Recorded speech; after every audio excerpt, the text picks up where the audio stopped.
were saying. Yeah, that's the whole point of having intro music, so that you can, say some bullshit. And there we go. So yeah, we're live. It's Nerd Dungeon. We've got myself. I'm Connor. There's Jake. There's Spencer. And if you're listening and not watching, you guys introduce yourselves. I'm Spencer. He's currently eating Wendy's. Yeah. Which go ahead. I'm Jake. Yeah. Which actually kind of is the talking point. One of the talking points of this episode is Wendy's. We're not sponsored by Wendy's. I wish we were. That'd be pretty cool. And we're on UberQuick right now, correct? Well, yeah, but Nerd Dungeon is the name of the podcast. All right. Yeah. Anyways, the thing about Wendy's, did you hear about it, Jake? The whole they made a game with that one. Wait, I want this to be. Is this your big segue? Are you testing out material on me? No, I'm just. It's a very Jerry Seinfeld way. Have you heard about Wendy's? No. Have you heard this thing about Wendy's? No, it's not that. It's not a thing like that. It's actually a story about Wendy's. They made a tabletop board game, like basically Dungeons and Dragons. Oh yeah, and you're fighting Ronald McDonald. Mm-hmm. Yeah. I've heard Hey, about sir, that's spoilers. that. It's not spoilers. It's part of the plot. Yeah, they say it in all the ads and stuff. Yeah. Yeah. Everyone's. Yeah, it's all out there, but.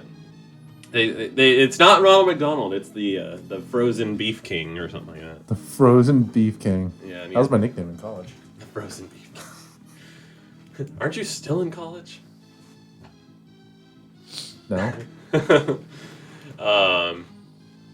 Yeah, it's actually pretty interesting. I was going over the rules and everything. We're planning on playing a game of it. It's actually pretty funny how much in depth they went with it. They have, it's basically they took D&D, watered it down, but they have a whole character building system, a high level of being able to grossly overpower your characters to a extreme extent. Like you can get a whole daily bonus for the entirety of the game if you just eat Wendy's while you're playing, or like have eaten Wendy's that day. Yeah, it's like you get a bonus for eating a burger, you get a bonus for eating chicken, you get a bonus for eating fries.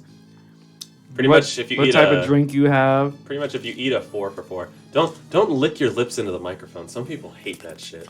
ASMR. Eating food is ASMR. Oh my god, could you imagine? Some people are legitimately disturbed by people eating sounds. I'm one of them. You're one of them? Yeah. You're just gonna hit him. You're just gonna hit him. Anytime he chews near the microphone, just give him a good love tap. Just give him a quick tapper right into the junk. Mm-hmm. Yeah, he'll enjoy it. Jake, you're not like fully in the camera. I'm gonna give you a little scoots. But Scoots. Yeah. So what have you been up to, Jake? I know you've been dealing with the life of a GameStop employee. Oh, it's the best. The holiday season's coming up, so we're getting bombarded with people who are asking when Call of Duty comes out, even though the date's on the poster right in front of them. Oh, that's fun. That's a lot of fun. Ghost Recon just came out and got absolutely bodied by critics. So why is that? Do you know why at all? I don't know why.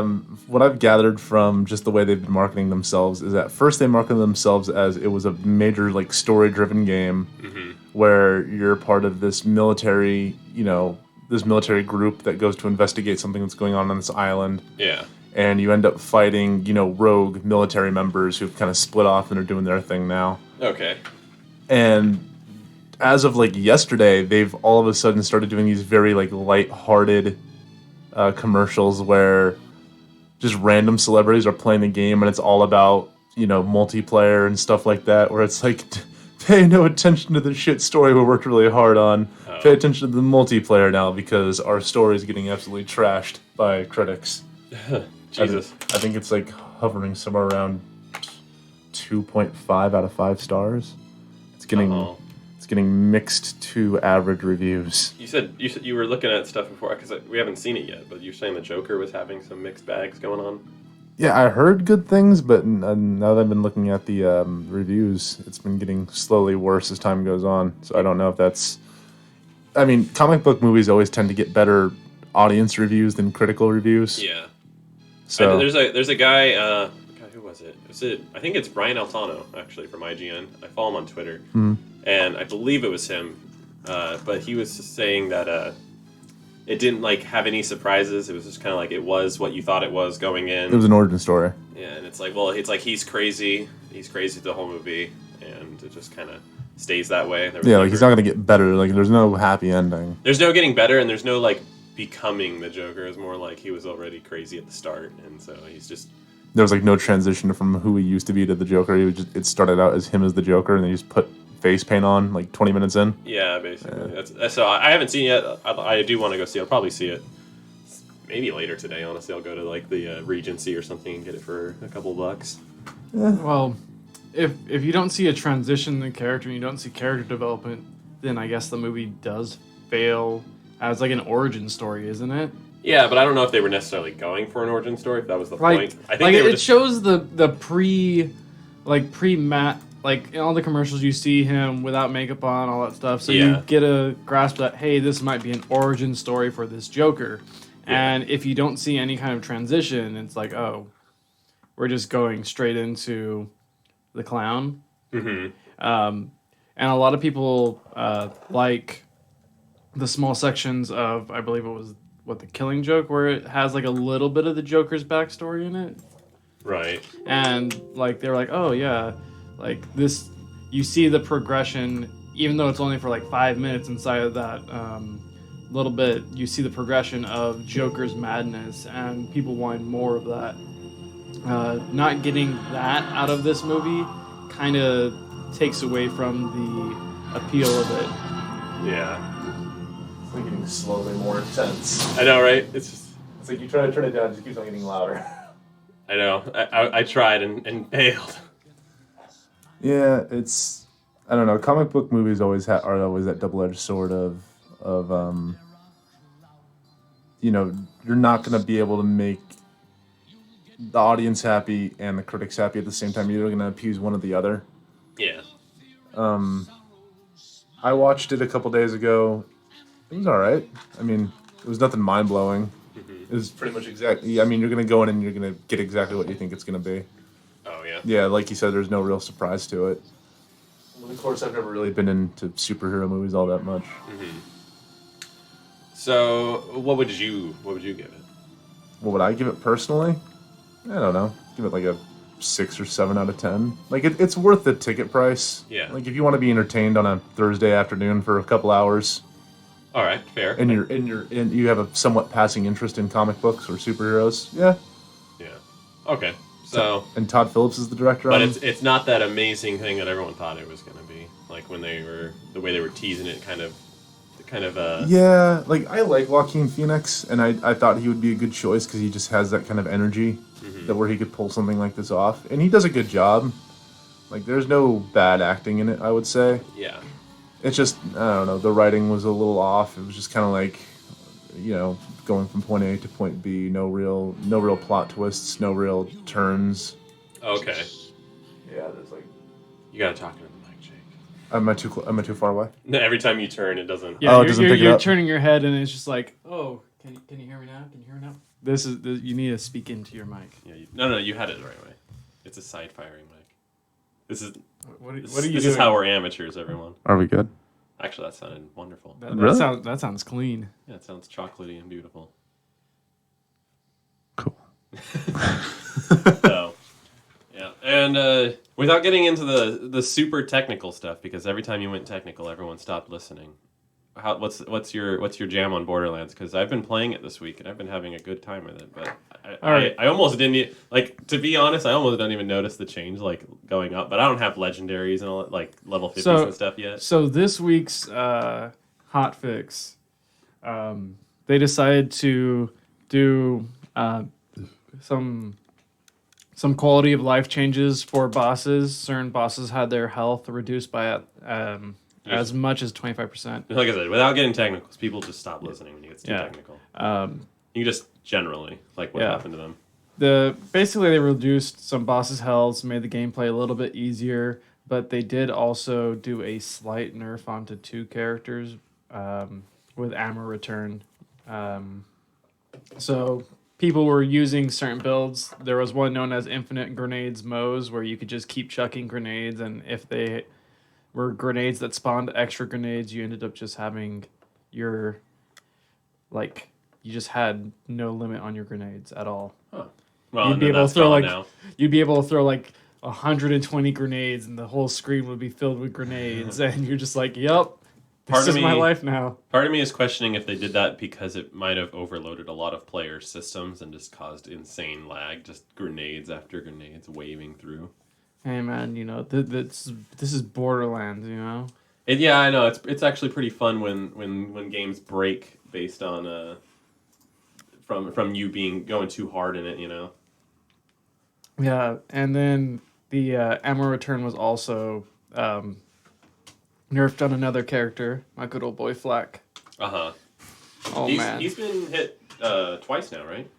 he's been hit 3 times now.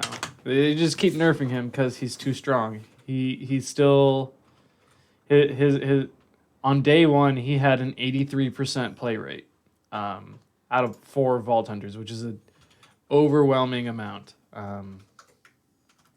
Now he's at around like 63%. I mean, it's not necessarily a bad thing, though. Like, if a bunch of people were playing him at first, they didn't even know what he was going in necessarily, aside from maybe he was a cool character design. People wanted to play a robot man. Yeah, people wanted to play a robot man, and then they found, he's the best for killing bosses and getting legendaries and going through the game. And he was just super strong. That was his whole thing, is he was probably one of the strongest characters to have in the game. Then we fast forward a little bit. He is now becoming probably the worst character to play in the game because they keep on hitting his strongest tree. But the thing is, like you said, 63% of the player base. Like, does that mean of characters made, or is that just like That's people playing concurrently? So every day, at least 63% of people playing for the day are playing Flack. Out of 4? Out of 4. Out of 4 characters. Yeah. Out of 4 characters, That's he not has, bad. Still. Yeah, that's pretty bad, That Even means out of that, 2. That means that the other 3 characters are splitting up the Remaining. the 37%. No, that's what I'm saying. That's still good for him. Yeah, Like, it's still great for him. That's what I'm saying. That's not a bad thing in my opinion. If that many people are still playing him like over the other characters, Yeah. and it's like, yeah, because Just the balance isn't there, though, between that character and the other 3. yeah, so But my boy, the other guy, Zane, he still had he hasn't even broke 10% yet. He's the worst character still. He's just not good. His abilities are trash, and his skill tree is trash, and they just need to keep buffing him. Yeah. The fans aren't responding, though, to it, unfortunately. I mean, every return or every negative opinion I've heard about it has been the same thing you guys were saying last week, where it's gameplay's great, story's not. And, I mean, I don't know if it's still the rage that story-driven games are still overwhelmingly popular over, technically good games. yeah, Or technically sound games. But that seems to still be the case, because I think right now it's running at a 5.5. Just user-wise. Critically, it's getting better reviews. I think it's at a 7.9 critically. really. Yeah. Let's go ahead and take a look. And yeah, it's not a bad game though. I'm having a good time with it. I mean, I'm definitely gonna hop on Outer Worlds on the 25th. Like, Space Bioshock? yeah, well, it's space Fallout. Yeah. I mean, it's made by Obsidian. Yeah, the same guys that made Fallout New Vegas. Yeah, and they were. I mean, even though they were Interplay at the time, they did 1 and 2 as well. Yeah. So it's straight up Fallout, and like I saw it at E3, and it's like. Yeah, I saw the E3 reveal trailer too, and that was like the first thing I said. I was like, it looks like Space Bioshock. Oh yeah. Connor got to go into the. Yeah, I actually got to see it played. Really? Yeah, he and got to go into the room and go see the. I saw an hour of closed gameplay. demo. Does it play like New Vegas? It plays like more modern. Yeah, like it still has, for whatever reason, they're using Unreal Engine 4, but it still has that Bethesda look to it. Is Chandler in this one? Matthew Perry? I don't know. I was thinking. I know he was in New Vegas. But yeah, it's from playing it. I didn't play it, but I got to watch it be played, and it was awesome. Like it was really neat looking. Hold on, we're gonna find this out. If Matthew Perry is in there, Yeah, the burning questions. This is what the fans really want to know. you don't know if Matthew Perry's in it. I want to make a gaming Did website. Luke Perry die? Like Luke Perry? I have no idea. think he died like a little recently. That's going to be like my new website. Is Matthew Perry in this game? There's going to be a yes column, which is just Fallout New Vegas. Yeah, Luke and Perry then, died on March 4th. Huh. Yeah, he's only 52. I remember. I was like, yeah, he died recently. Anyways, let's This look is taking a turn. Yeah, no, we're talking about celebrity deaths. It's got an 83 on Metacritic. Ooh, the user score 5.3. Oh, it's down to 5.3? Well, hold on. Don't look at the PC review score. Don't look at the PC because you know there's gonna be people complaining because it's not on Steam. That's true. Just, okay. Yeah, there are people review bombing it. Just game is awesome, but optimization from 60 FPS to 30 FPS in first moment says. Let's see. People are complaining about the port. The port to PC. And then there's also people. There's also people just being mad because it's not on the it's not on Steam. Yeah, that Zero literally said, "Why is this not on Steam?"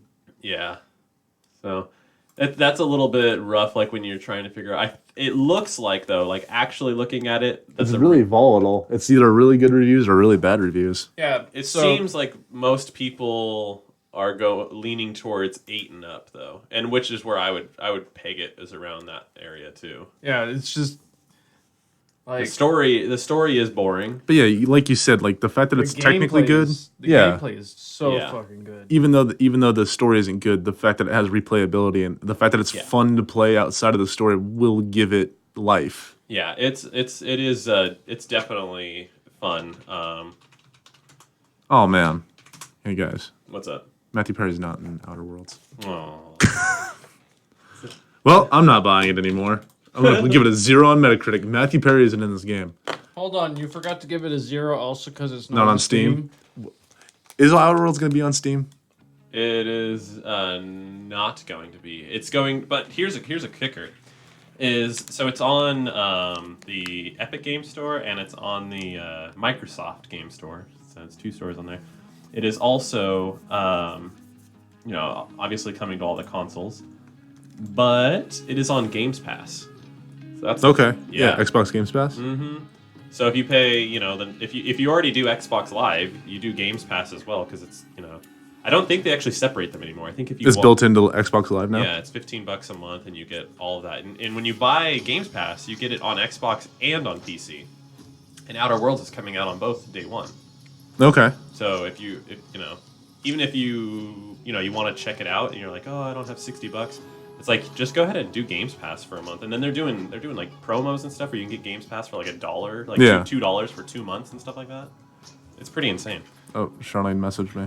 Oh. 2020 vision. Perfect.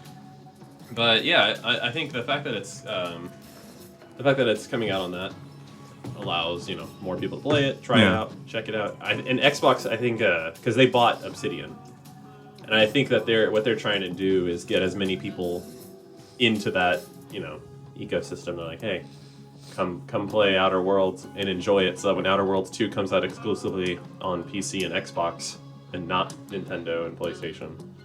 Well, Outer Worlds isn't going to be on Switch anyway, right? No, it is. Oh, it is going to be on Switch? Yeah. Oh. Yeah, they confirmed it's coming out. I don't know if it's coming out the same day. Yeah. They did say it's coming. Okay. So, yeah. It's coming. It is coming. Yeah, it's actually pretty crazy that they got a game like that. Yeah, it's like when you go and you see that Call of Duty Black Ops 2 is on Wii. You're like, oh, yeah. What? Well, see, that system was able to, Well, no, I'm like, not just system-wise, but also just Nintendo doesn't really have that kind of atmosphere where they would have those kind of games on their system. They're definitely trying nowadays. Yeah, like when you think of Wii or Wii U or Switch, you definitely think of, Zelda or Mario, like the ones that are exclusive just to them. Yeah. Like, what is like the best third-party game you can buy on Switch right now? Best third-party game? Well, I mean, you can get Doom and shit on there. Yeah.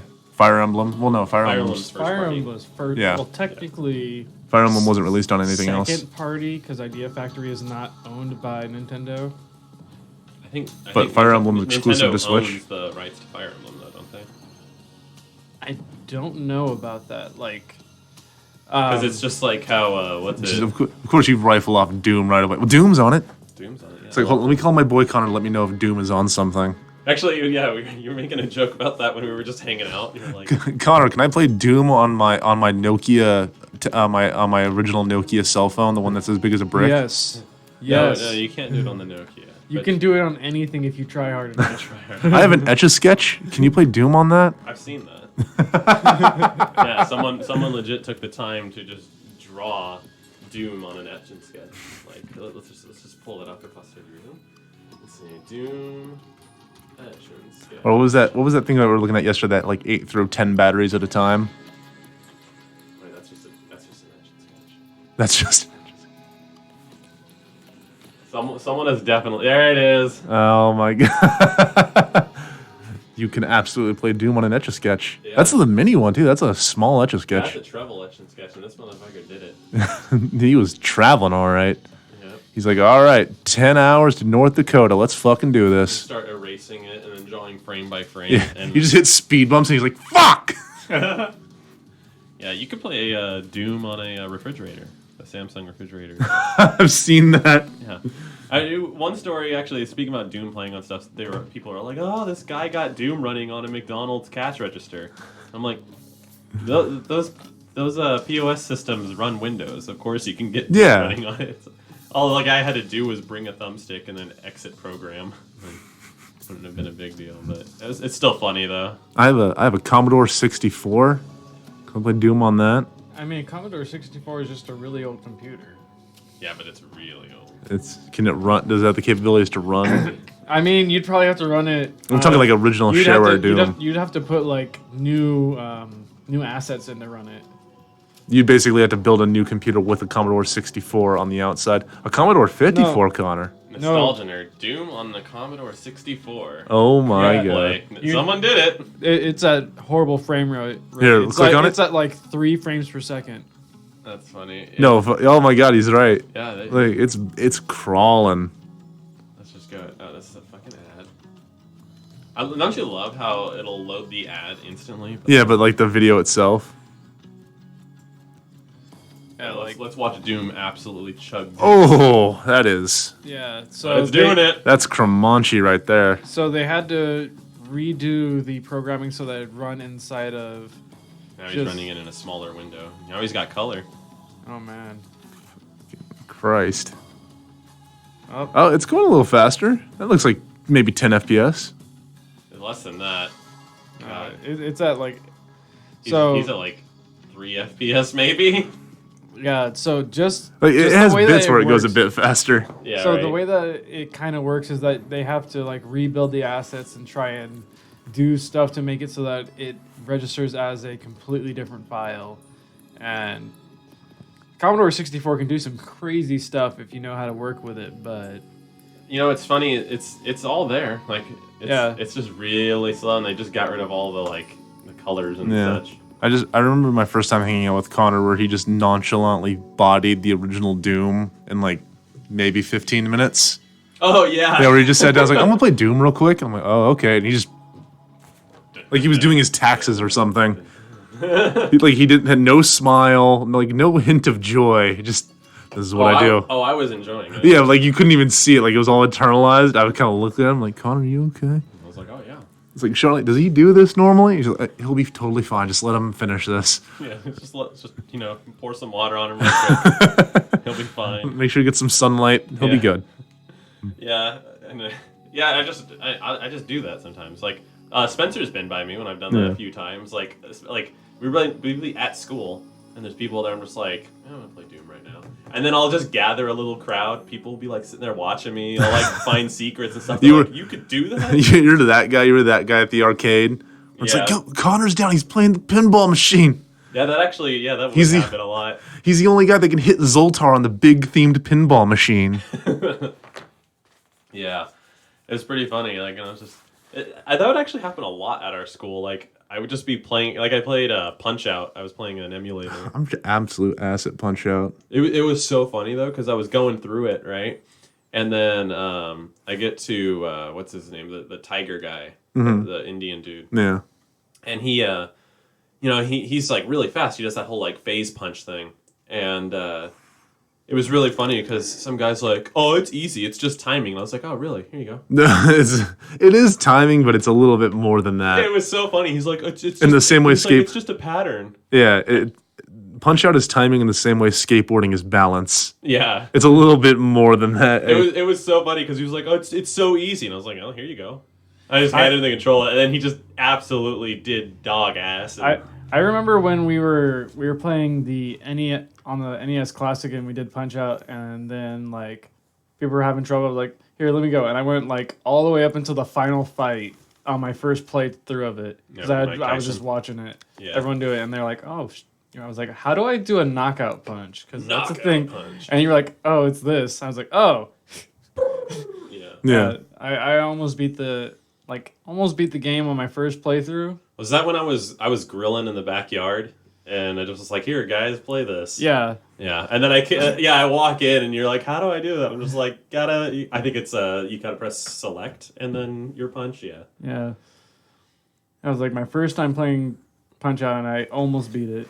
Yeah, that's actually a common theme. Like we'll have like Christmas parties and stuff, and then somehow, some way, it always comes to retro games coming out, and then people watching myself and Jasmine just like body fucking old school games.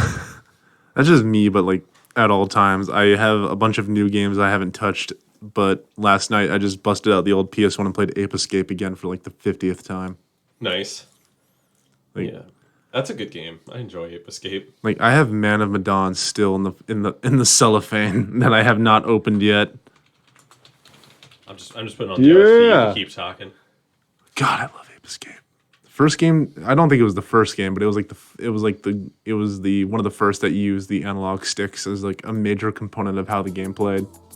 You're talking about, I think 3 had like analog sticks were like everything in that game. Yeah. Well, Ape Escape 1 was like the original, like it was the first PlayStation game to do it. Yeah, it might have been the first to have analog sticks in PlayStation. And yeah, it's like it's such a trip when you play like modern games, or at least, first person FPSs or RPGs where jump is X or square, and like this one jump is R2. Yeah, and like the control scheme on Ape Escape 1 was like really awkward. Yeah, like, but once you got the hang of it, like it was so much fun. Like I don't know how they were able to completely change the control scheme of the game but still make it super fun to play, and it eventually felt natural after just a couple of minutes. Yeah.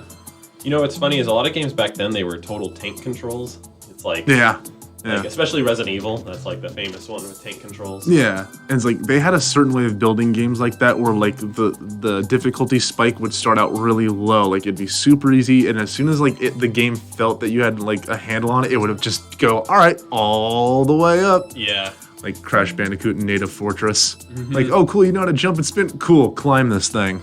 Also, do it. What's that level that they took out of the original game but they put back in? Stormy Ascent. Yeah. That is a bitch of a level. That is. It's funny because when they put it back into the HD version, it still has some of the original glitches. Yeah, absolutely. Like it wasn't finished. The Road to Nowhere where you can ride the rope the whole way through. Yeah. It's a little more difficult with the pill-shaped hitbox, but you could still do it. In that like rainy ascent though. Rainy Ascent. What is it called? Stormy Ascent. You're talking about the part where you can like damage boost all the way to the top floor? Not just that, but like literally I remember I was playing it and I was like, okay, cool, it's the lost level. I'm playing it finally. And then I just fell through the stairs. And went so far back down. I was like, oh yeah, that's part of the fun. Well, that wasn't supposed to happen. Yeah, like they make the platforms even more more slippy. I fell through it though. Complete like clipped through it? Yeah. Oh. Yeah, and I was like, oh. And it was just set me so far back. And I was like, are you serious right now? Like when that was the you asked for this moment. Yeah, right? Exactly. Yeah. It's like this is the part you wanted to do. I've seen we took this out because we knew it was bad, but you guys kept asking for it, so here you fucking go. You asked for it. You asked to get messed up. Oh, I was not upset at all. Like I picked up the game like there seemed to be this sentiment that people kind of forgot how difficult the game was. Oh, yeah. No, I did it in one sit. Like I just Yeah, but like I picked it up, and when it got hard, I'm like, yeah, this is Crash Bandicoot. But everyone seems like, was this game always this hard? Yes, it was always this hard. Yeah, it was. Like but it was one of those games like Ape Escape where like once you learn how the game kind of works, sure it's a little difficult, but it's not impossible. Like people were comparing it to Dark Souls, which is no. I was the only thing I was upset with the HD collection was that the models do not mix with the hitboxes. No, yeah, because they made the models bigger. Yeah, and it's like you fall through a lot of stuff in that Crash Bandicoot. Because I believe the engines changed from 1 to 2 to 3, or just maybe from 1 to 2, and they kept the same engine for the third game. But they made it all fit the first game. So now that you can definitely feel it in the second game where things just don't click quite right. Well, in the first game, it definitely felt that way. Like especially on, I remember the part where I remember specifically it happening was on the river. Like 3, I think it was. Sorry, I got it backwards. They took the engine from 3 and then put it to 1. So 1 runs like how 3 was supposed to. So it doesn't run quite the same. Yeah, and like when you're playing it, it's like there's like those lily pads that you're supposed to jump on, and like those piranha plant things. And there are times when like you'll jump and it's like your model touch that model, but it goes like right through it, or like you'll walk and you're like trying to edge it and then you'll just fall off. Yeah, and it's like, whoa, okay, I was not near the edge there. Yeah, it's that pill shape. So once you like reach a certain point, it just slides and you're just all right, you're gone. Yeah, like, it's kind of like, all right, I guess. And then they fixed it for the racing one. Yeah.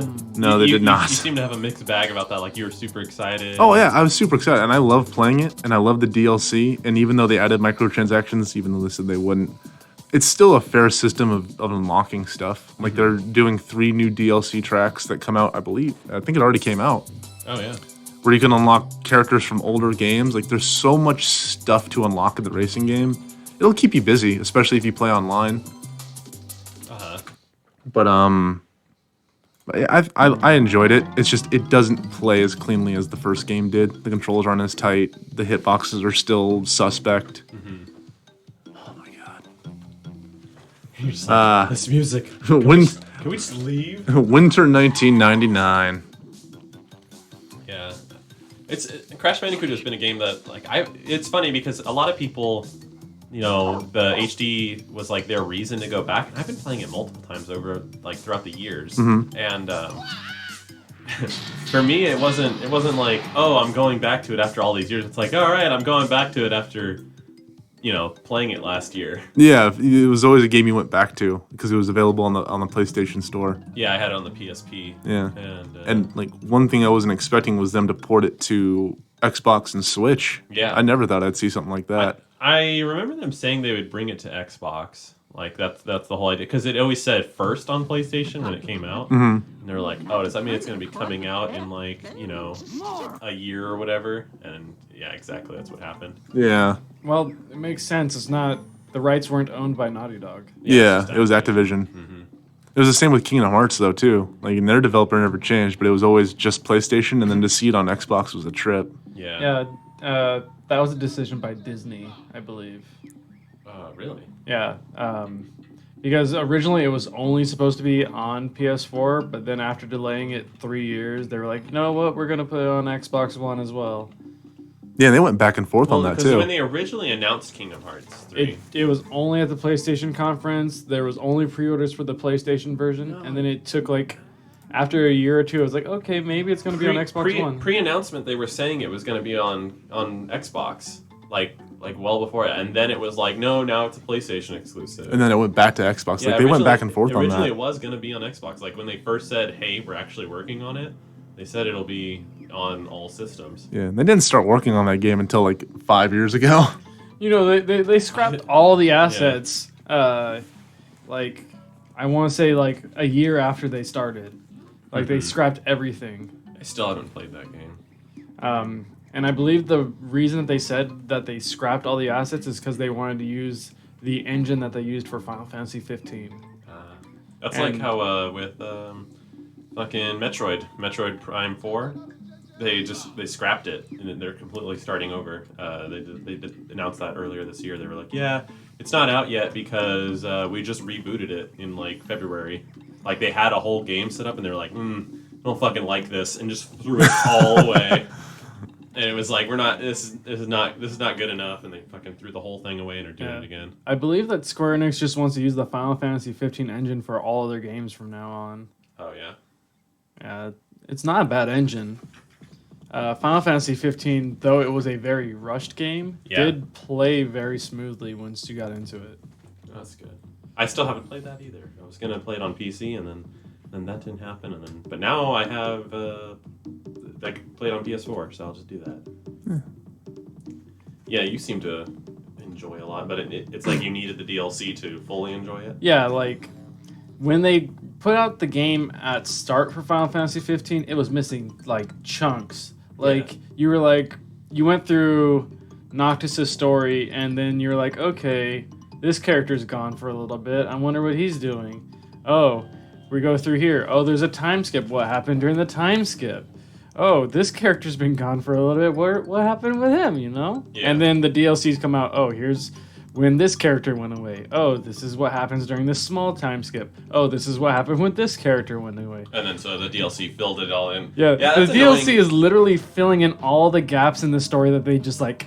So the DLC wasn't additional stuff. It was just stuff that was missing. Yeah, it was just content that was purposely cut out of the game. Yeah, that's always annoying to me because, like, you know, a lot of people, they complain about DLC, and I try to levy with the developers. I'm like, yeah, you know, it makes sense to have DLC because it's like it's additional stuff. It doesn't like there's not necessarily anything being lost in the program, you know. Yeah, normally that'd be the thing.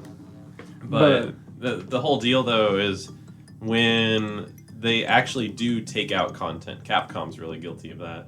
Yeah. Making Blanca DLC in Street Fighter V. I saw that, yeah. But yeah, no, it's like... Honda, too. You're going through the story in Final Fantasy 15, and then all of a sudden, Gladiolus, who is one of the main characters, he's like, yeah, I'm gonna be gone for a little bit. He just fucking leaves. Like, you wake up and he's not there, and he left a note. He's like, oh, I'm gonna be gone for a little bit. And then you play for like an hour or two, and then he's like, hey guys, I'm back. Mm-hmm. And you're like,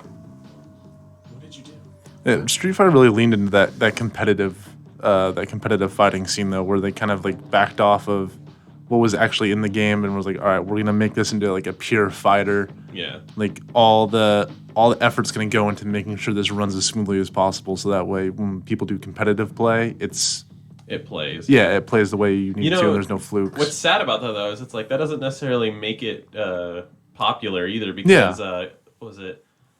Killer Instinct on the Xbox. It's like phenomenally smooth. They have the training mode where you can see the hitboxes on screen while you're playing and everything, and the frame counters and all that stuff. And it's like they made the game totally set up so that you could play it competitively, and it's like it's never really. Yeah, it didn't take off. Yeah. What was worse, that or Jump Force? Oh, Jump Force. Jump Force doesn't even is have just bad. That's not even a good fighting game. Hey, That's so much hype around it. Don't get me talking about like competitive fighting games because I have my thing about the Smash fucking community and how much of a joke it is because they get pros like Sonic Fox get beat by like just some random kid off the street inside of a professional tournament. Like that happened last year. Like a 12-year-old just came out of nowhere, first tournament, beat him and won it. What's wrong with that? It's just the inconsistency of the professional players losing constantly to just up and comers. Yeah, but I think it's people, because the thing about Smash is that you could tell when someone's not good at the game. So and it's like the fact that the thing about Smash is there's not a whole lot of cheesing going on when it comes to like how you play it, and because of that, it allows people to just practice, get an idea, go for it. So I don't think that's necessarily a bad thing. It just goes to show that pros cannot have this like insane level up. Yeah, well, like when you look at other competitive scenes like the Hearthstone scene, you're like, all right, there's 24 guaranteed professionals, and very rarely does an up and comer actually beat them. I think stuff like Hearthstone though, and trading cards in general are kind of bullshit though, because the barrier of entry is money. It's like you have to drop money, and if people say it's not pay to win, it's like no, you do need cards. Like you need those cards, and the only way to get those cards is grind like a motherfuck, which even then it's like still and then it was proven that Hearthstone favors people who pay money, like on the draws out of your cards and your packs. And it's like, or you go and you buy singles, and it's like, so either way, you still have to throw in dollars. Here's one small thing about that. When you do go to like the big league Hearthstone invitationals and stuff, you don't have to take your account in there. You take in an account with every single card unlocked. Right, but you still have to like have all the familiarity, and you still have to qualify, and the only way to qualify is to have those cards. True. Because you need those cards to play and win, and then especially when they have like standard rotation requiring you to have the most current cards to play. So that's like I was never really into that idea. Like that was one reason why I always liked Yu-Gi-Oh growing up, was because Yu-Gi-Oh doesn't have a standard. It's like you can just take whichever cards you have your deck and go play. Granted, a lot of times it's like the newer decks are better because a lot of times people don't know how they work, and then once everyone understands how those decks work, then they can be countered, and it's like everyone knows how to play against it. So when you play those new decks, you have a predisposition to win, but you are you also, like, if you're someone who takes the time and looks it all up and tries to figure it out, you can do that. Whereas with Smash, it's all there. Like, you play Smash, you learn your character, and you get good. It's like you can take that. And there's not a whole lot of like let's look at Fortnite as an example. Fortnite, you have to learn to build to be good. And it's like, so if you're a good shooter, then that won't inherently make you win. But then, Ninja didn't even qualify for the World Cup, the first one. He got schooled by a bunch of like 11 and 12-year-olds. That's who the tournament was made up of. Was like mostly like teenagers and stuff. Yeah. And there's not a lot of adult Fortnite pros. Yeah. Well, there are a good amount, but it's just the fact that, because the way that they did it with Epic Games, the way they did it was you didn't have to go to a tournament and pay money, drive out, go to his tournament, qualify, do all that. All you had to do was play the competitive mode, and the way you did that. So you play competitive, you get to a certain rank, and because you're that certain rank, you're allowed to play in the online tournaments. You play those online tournaments, and then you do good enough, they send you a message and say, hey, you qualify for the World Cup. And then, this is the date, you got your ticket.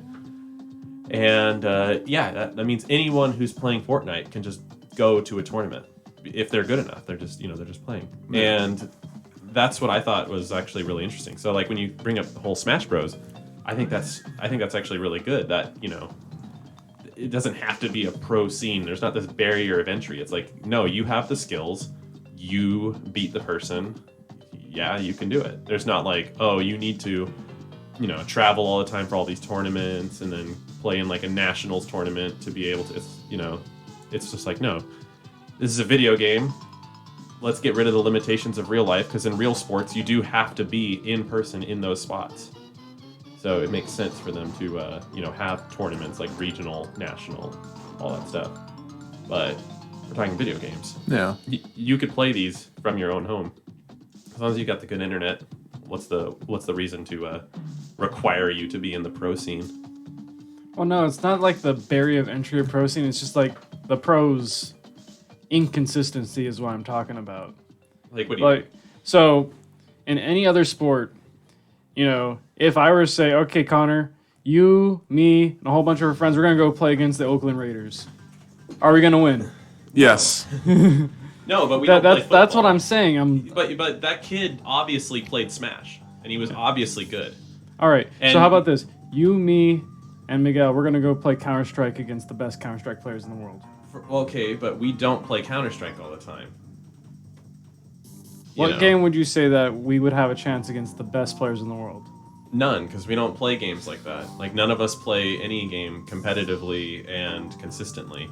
But what I'm saying is, if someone does play consistently, does well, there shouldn't be any reason for them to not be able to go and play these tournaments. Nintendo does a really good job of allowing, people who otherwise wouldn't be in tournaments, because they do the whole Nintendo World Championship tours.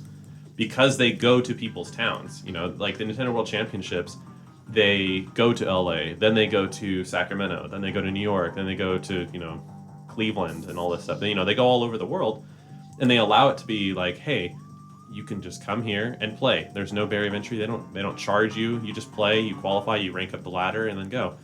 And then it just so happens that those pros go to those tournaments. They fly out to them, and you know, they go at all, and then they get schooled sometimes because, you know, the hometown hero in this case actually was able to do that. And there's a lot of times where people will go and win regionals tournaments, but then they don't have the money to go fly to the big tournaments.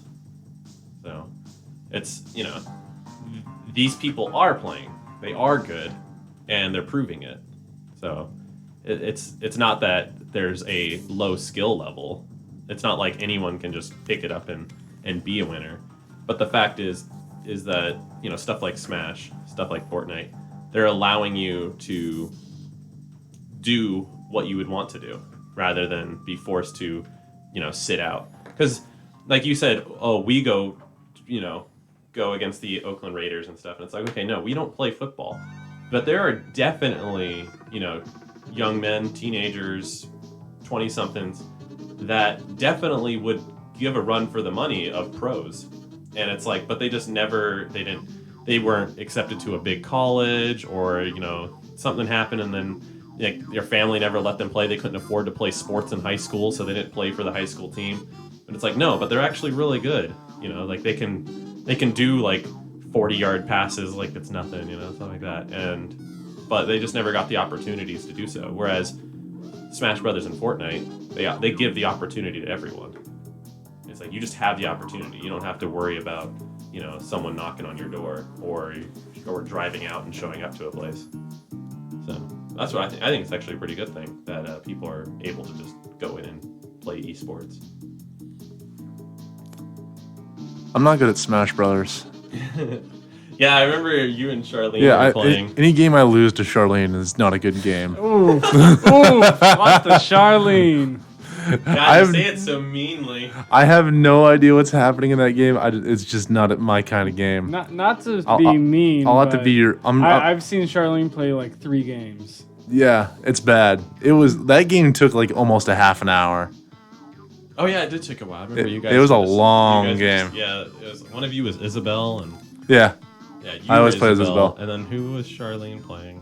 She was playing as like. Was she Sonic? Something like that. No, she wasn't Sonic, but she was something. We were picking like the worst characters. Like Isabel's actually like high tier. At least she was for a while. Yeah, I don't know if she still is, but. Pichu top tier. God. But I might have to be the channel's like retro game correspondent because that seems to be all I fucking play. I play a lot of retro. Not anymore. Oh yeah. You go play Borderlands. Borderlands. Speaking about retro gaming, did you pick up a Sega Classic? Yeah. Oh, nice. Are you enjoying it? You played it yet? Yeah, it's really good. Yeah. It is like people like got so used to the PlayStation just plummeting in price. They see that console now, they're like, oh, $80. That's 4 times as much as the PS. I'm like, yeah, well, this console's actually good. You're like, yeah, and it's 10 times as good. Yeah, and it's people and. It's actually made by Sega. They did Sony more than actually made that little PlayStation. Yeah. They put a Raspberry Pi in there and put a little. It's not a emulator. Raspberry Pi. It would be better if it was a Raspberry Pi in there. I get more enjoyment out of it. They used a freeware emulator. Not just that, they used the PAL versions of fucking games on a 60 hertz emulator, and it just runs like trash. And they just grabbed off the shelf ROMs that weren't even like tested or good, and then. Yeah, they were the ones off of what was GitHub. it? Not GitHub. The PS emulator, PSU emulator. I'm website. not sure. The site's gone now. I just know that it wasn't well done at all. No, they were like, well, we'll do a mini console too. Do you want to build it? Not really. Do we want to program it? Not really. Here you go. It looks like a small PlayStation. Enjoy. Does it have? Nope. No. What about this? No. You know, and it's funny. There's Tekken. There's Tekken. You know what's funny is originally it was like, oh, they're not doing the thumbsticks. Maybe they're doing some cool 2D games that, you know, were not appreciated. Yeah. And then it's like, oh no, they threw Rainbow Six on there. Games that require the thumbsticks. I have no idea what they're doing now. They put Ape Escape on there. Yeah, that would have been funny. Oh god, that would have been. Just That would have been brutal. like what? How? It's impossible to play. Yeah, right. Just been what? How do I use the net without a stick? How do you net? You just use the directional pads. Just like, what? What? Or like old school Doom, when you played on like Game Boy and stuff, you use the triggers to turn. Have you ever played Doom, Connor? The look on his face. That's like I saw just 20 years of gaming experience just flash across your eyes. just demons dying and ripping and tearing and destruction. It's like, have I? Have I ever? Well, I've got a story for you. It all started when I was born. Pretty much. Yeah. It came out in 94. Guess when I played Doom? 94. 93. Guess how old I was. Yeah, right, 93. I was born in 92. I was playing Doom in 94. What's that? The machine that shows your heartbeat? The cardio something. Cardiogram? Yeah. Can you play Doom on a cardiogram? Well, you can play it on an Apple Watch. And it's Ow! like a cardiogram on an Apple Watch. Oh my god.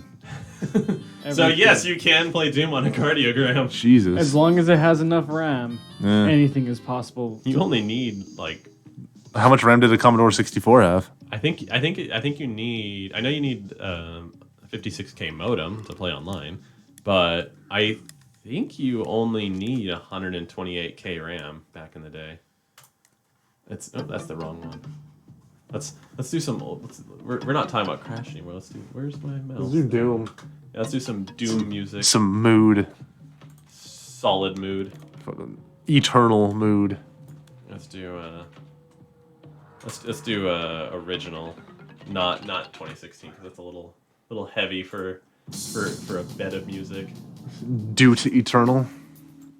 But yeah, let's see. Let's look at the Doom original specs that you needed. Minimum requirements. It pops up almost immediately. Yeah, right. Something tells me people have tried this before. Okay, so that is. Well, that's no. That's like the new ones that they're talking about. God, they're But original Doom minimum requirements. yeah. I put Doom 1. And So you need to put the year. Yeah. yeah, 1994.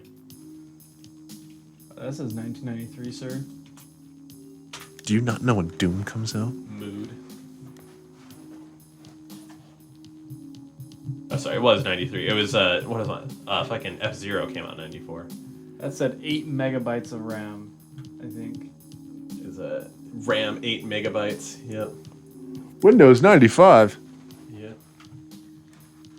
486 processor operating at minimum of 66 megahertz or a Pentium. Yeah, I remember that. It was just you need a Pentium. Go for it. So yeah, 8 megabytes. Yeah, I was just a babby. That's what it was. December 10th. It finished its full release by 95 is what it was. But when did the first... yeah, it originally came out in 93. December 10th. Just barely 93. It was wonder out why in... I thought it was 94. It was out for 3 weeks in 93. Yeah. Yeah, MS-DOS. And that was the original first chapter shareware version. And then it all, finished up later. But yeah, the first episode, 9 levels.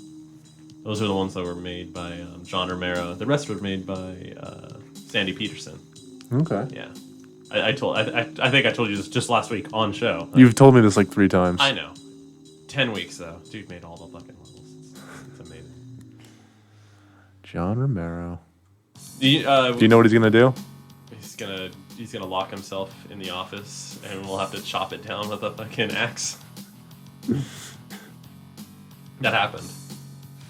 John Romero locked him. Well, he got locked in the room apparently. Like Sandy Peterson told us the entire story. That it's all over the internet. Oh, he locked himself in, and then they were like forcing him out. Sandy Peterson told us actually what happened was he got locked in, and he was like, guys, I can't get out. And they could have called the maintenance man, and they could have just bumped the door down, but John Carmack got an axe at some convention. And decided, I want to do this. And so he's like, all right, back up, John. And just smashed it down. Do you think he did the Here's Johnny thing? Probably. I probably would have. I would have if I was him, yeah. I mean, They're both named John too. That's like the best part. I know, right? John, it's John. It's I'm here- John. Here's Johnny. Hey, John. Yeah. It's Johnny. Yeah. If I ever had a friend who had the same name as me, I would try to make those jokes as much as humanly possible.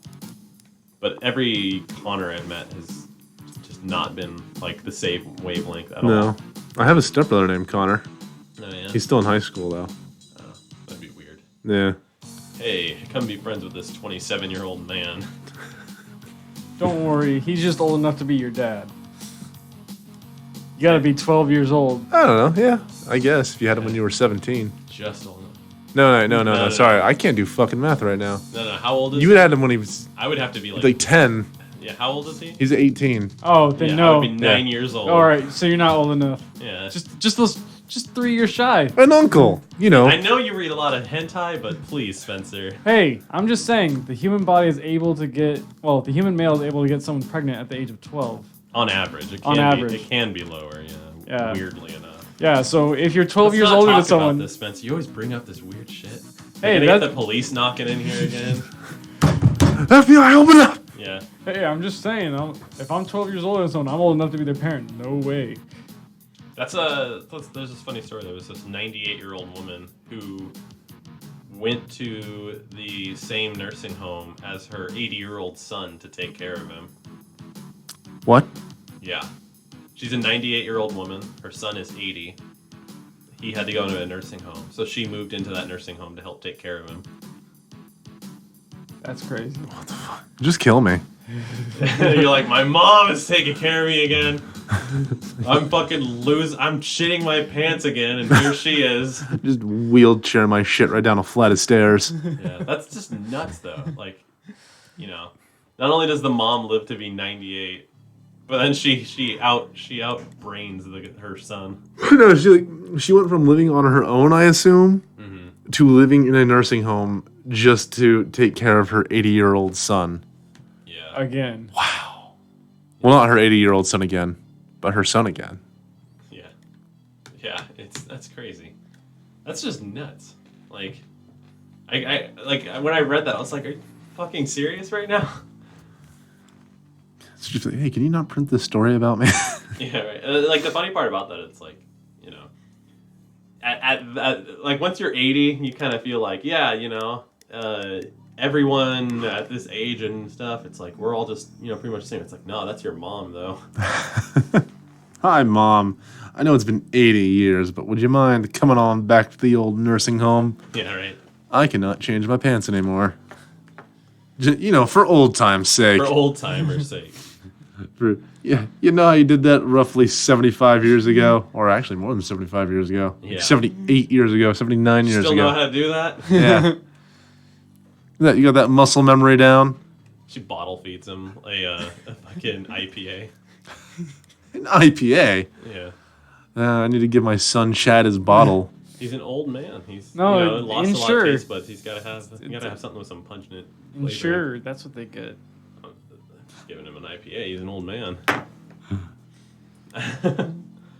He's an old man. He's not dead. He can still drink beer.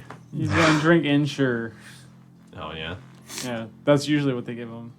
Do they give old people that? Yeah. They give him Speaking Pabst from Blue Ribbon. insurance, from yeah. experience, what From we would insurance. do. Speaking from experience, usually it's Insure, big old tub of it that we have a powder, and we give them like 3 scoops. Well, that's fun. God. Well, we pretty much we're like right at that hour mark. But you got anything you wanna toss in before we just decide to fuck off? Is there like oh, you know what? There actually is a hot topic. Sean Layden left Sony. Really? Yeah, he just retired. He's been working there since the late 80s, and he's been the CEO of PlayStation since the start of the PS4. So he's basically been the president for the entirety of the PS4. And then he's leaving. He just left this week, and it was very unceremonious. Like, when Reggie left, they were all like, "Hey, bid farewell to Reggie, everyone," and then they had a little Nintendo Direct, and he shook hands with Doug Bowser, and then said goodbye. And They have a guy at Nintendo named Doug Bowser. yeah, he's the president of Nintendo of America. Anyways, Fucking course he is. yeah, Oh yeah, don't worry. When he was announced as president, they're like, our new president Bowser, and they had yeah. And they were like, not that Bowser. oh Yeah. But Oh my god. yeah, Doug Bowser is the president of Nintendo of The America. new president of Microsoft, Doug Halo guy, is here. Halo guy, not even Master Chief. Yeah, Doug Master Chief is here. Just like, fucking, really? He's really committed to the job. He changed his last name. No, it was just how it happened. I'm trying to think of like something that would make more like Phoenix. You know, like if it was like Doug Phoenix, it'd be like, Yeah. Just like, fucking, what? hold up. Hold up. His last name is just Chief. I don't think that's it, Chief. Yeah. I He's get- chief of operations. Oh, jeez. But yeah, he left. People are kind of weirding out though. At first, it was just like, no, don't worry, he's just leaving. You know, he worked a long time. There's nothing weird going on.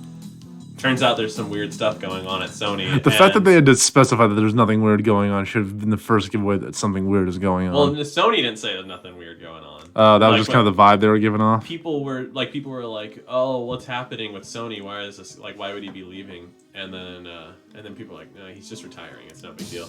But then like another person is leaving, and there's some other stuff going on, and it was very like I said, they did all that stuff for Reggie. When Sean Layden's leaving, it was just a tweet. They're like, yeah, Sean Layden's leaving. Bye. Okay, thanks. There was no like big announcement, no like, hey, he'll be leaving on this day. It was like, no, he's just gone now. Remember that Sean Layden guy? He ain't here anymore. Yeah, he's leaving. Developers have not been getting like actual development kits for PlayStation 5. So there's a lot of like weird, and it's like you'd think that being like they've sold over 100 million PlayStations and then PlayStation 4s, and that they're like doing all this like good shit. And it's like, yeah, fucking awesome, right? And it's like, well, apparently things ain't going so hot right now, and Sony's doing all this weird stuff. And then Kaz Hirai left in June. Just happens to Kaz Hirai was CEO of entire Sony. He stopped being CEO in, I can't remember if it was last year or earlier this year, but then he's actually left the company. He's not even a chairman anymore. He left the company in June. Just after he left is when Disney tried buying Spider-Man and being a dick about that. And Atsushi Morita is also leaving Sony Interactive Entertainment Japan. This is a weird one. It's like all the big heads are leaving, but yeah, it's big huge power vacuum that's gonna happen with their. Yeah, we'll have to see what goes on with this because PlayStation 5 could suck. Who knows? Would it kill Sony if it happened? It wouldn't kill Sony. pretty It would bad. hurt. It Yeah. would actually be really bad. Well, yeah, I know it would hurt. Like, it'd be rough if, like, it'd be bad PR if their console ends up being... Because, like, Sony hasn't come out with a bad console yet. Every console in its own way has been The PS3 successful. had the roughest It launch. had a rough start, but it It came gained out- traction. It went past the Xbox 360 in total sales. Yeah, they did have one bad console, the Vita. Oh, yeah. Oh, yeah. That's true. Even though it was a good console, it was really bad sales, all that stuff. Yeah. But I'm talking, like, just PlayStation 1 through 4. Have all the- Spencer's, he's like, they're cleaning in there. Oh, okay. I was going to say. But yeah, so the thing that could be bad for If they- Sony though is that like PlayStation is like one of their only profitable businesses. Like the Sony Music, not very good. Sony Pictures, it's working ish. Yeah. Funimation. Where they make the money is actually their No. medical, like their medical supplies that they make in Japan. That's where they make their money. Really? Yeah. I Sony mean- is like a high corporate like Like- medical supply maker in Japan. If they get seriously outpaced by Xbox's new console next year, how much do you think it would hurt Sony? Seeing as they still have a hold on a lot of big properties. Yeah, they have- but like a lot of people are losing. Like I see a lot of gamers losing faith in them because it's like, hey, we're gonna tease the same 5 games for 3 years and not come out with any of them until 4 years later. Well, the thing is, looking at Sony as a whole, Yeah. they have been doing some downsizing. They've stopped the production of the Vio. Yeah. So they're no longer hemorrhaging money putting out a terrible computer that no one wants. They brought back Sony Mobile though. Yeah, so They got the A series and all that out there. yeah, the Xperias are actually selling really well in Europe. outpacing the iPhone by far. Since Really? Yeah, Apple doesn't sell outside U.S. Oh, it does, but it's Yeah. just interesting.